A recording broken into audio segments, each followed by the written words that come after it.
The smell hit the ambassadors like a wet slap to the face.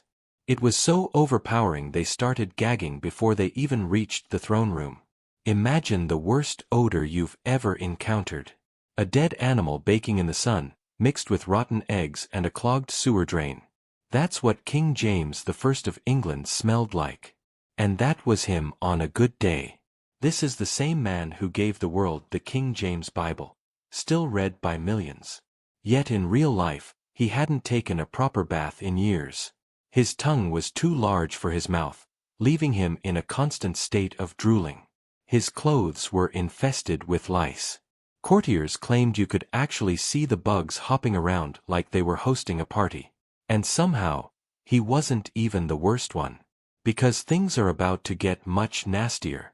Absolute power doesn't just corrupt. It melts brains. In this episode, we're counting down 11 royal rulers with habits so bizarre, so disgusting, and so completely unhinged, you'll be grateful you never wore a crown.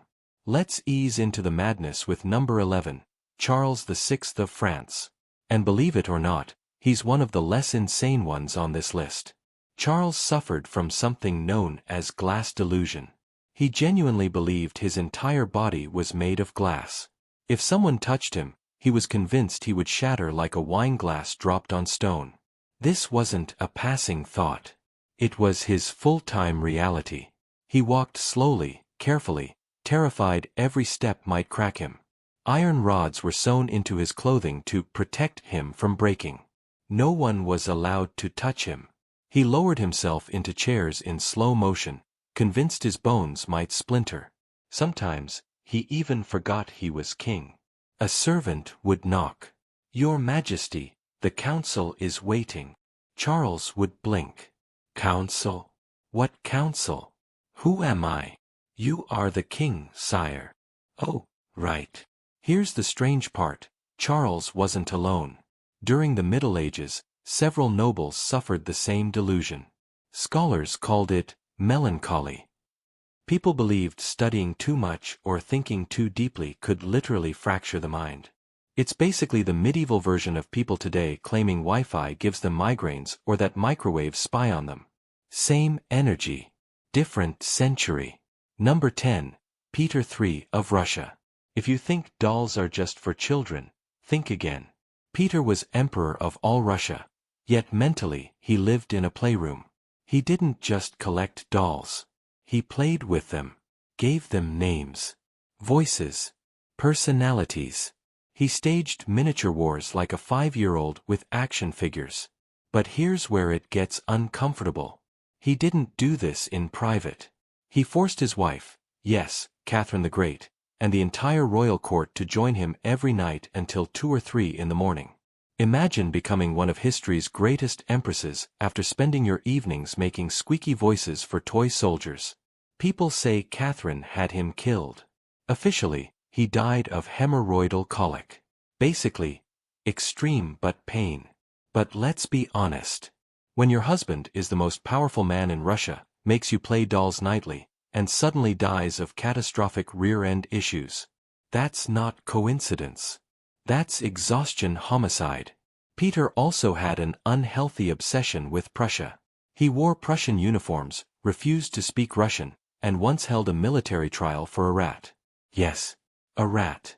The rodent had chewed his toy soldiers, so Peter convened a court-martial, charged the rat with treason, then released it because it had chewed with proper Prussian discipline.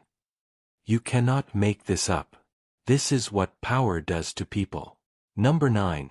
King Farouk of Egypt. He had palaces, luxury cars, over 1,000 custom suits. And yet his favorite hobby was pickpocketing. Farouk was a royal kleptomaniac. Winston Churchill once met him, and later realized his watch was gone. Farouk had lifted it right off him. Guests at royal dinners routinely left missing rings, wallets, medals. Farouk even practiced sleight of hand for fun. He called it the hand of the thief. Imagine being so rich you steal purely for entertainment. He was also obsessed with the color red. He owned hundreds of red cars and made it illegal for anyone else in Egypt to have one. If he spotted a red car on the street, he'd confiscate it. Once, he saw one driving past and ordered its tires shot out. Turns out it belonged to a foreign diplomat. Awkward. He also possessed one of the largest adult film collections on Earth, over 10,000 items. He claimed it was educational. Sure, Farouk. Eventually, he grew so massive that restaurants had to saw the arms off chairs just so he could sit. At meals, he'd order every dish on the menu, then complain he was still hungry. The man had everything, and still wanted more, even if it was in your pocket. Number 8. King Martin of Aragon. Nicknamed Martin the Humane. Which is ironic, because he died one of the dumbest deaths in royal history. In 1410, after eating an entire goose by himself, Martin sat bloated and uncomfortable. His jester entered and told him a joke. A deer was hanging by its tail from a tree because it stole some figs. That's it. That's the joke. Not funny. Not clever. But Martin lost it. He laughed and laughed and laughed for 3 straight hours.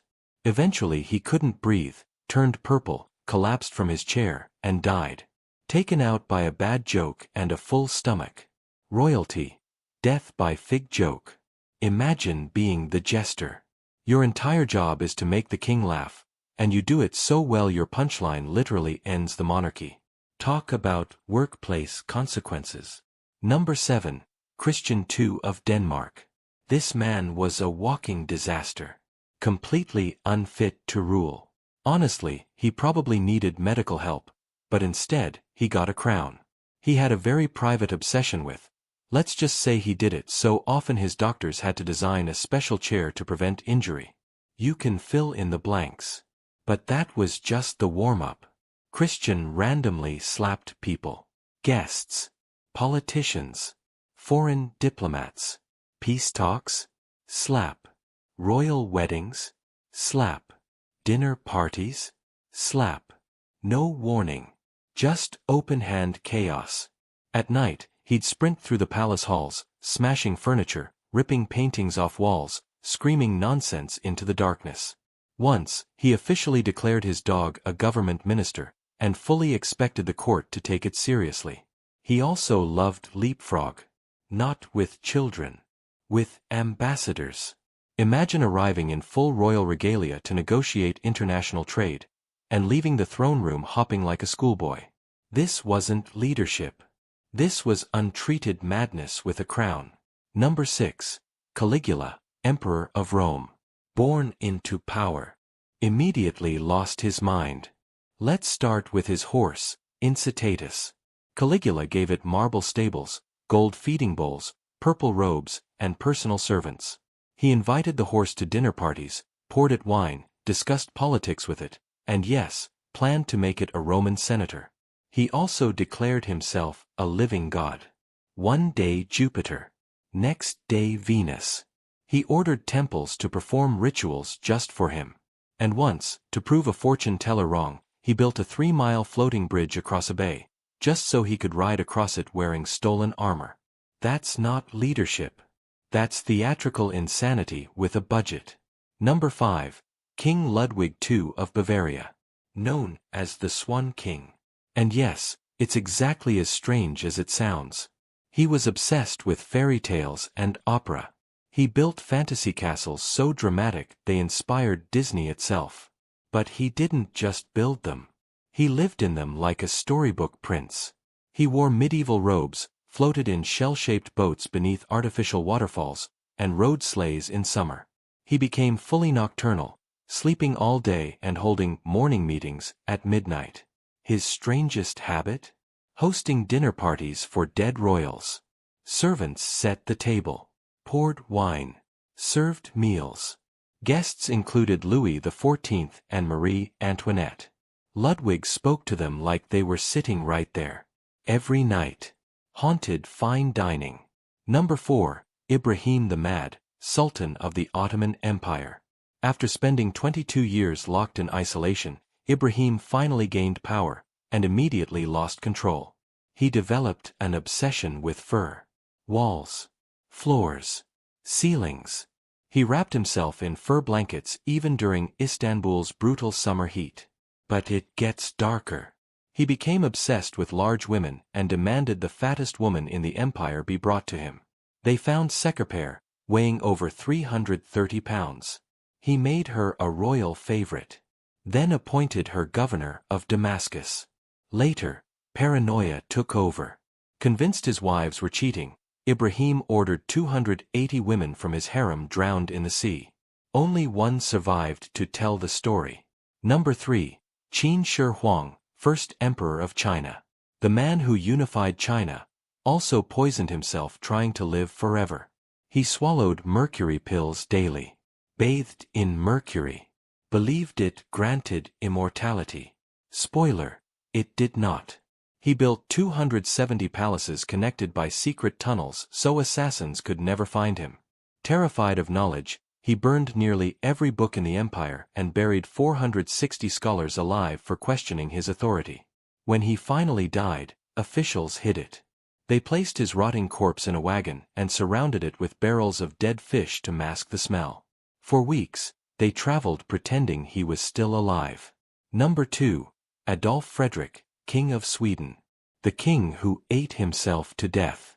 His final meal included lobster, caviar, sauerkraut, smoked herring, champagne, and 14 cream buns. 14. He stood up from the table, collapsed, and died. No battles. No legacy. Just the monarch who couldn't stop eating. And number 1, Henry VIII of England. Everyone knows about the 6 wives. Few talk about what his body became. By the end of his life, Henry weighed over 400 pounds.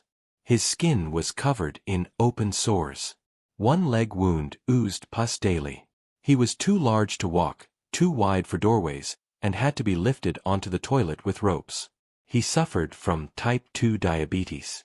His urine smelled sweet, attracting swarms of flies. He refused to bathe, yet demanded portraits showing him slim and heroic. When Henry finally died, gases built up inside his corpse. His coffin exploded. Dogs reportedly licked the fluids leaking across the palace floor. A king who literally went out with a bang. So what's the takeaway? Absolute power doesn't just corrupt. It scrambles people. And after hearing all that, suddenly boring politicians in cheap suits don't sound so bad, do they?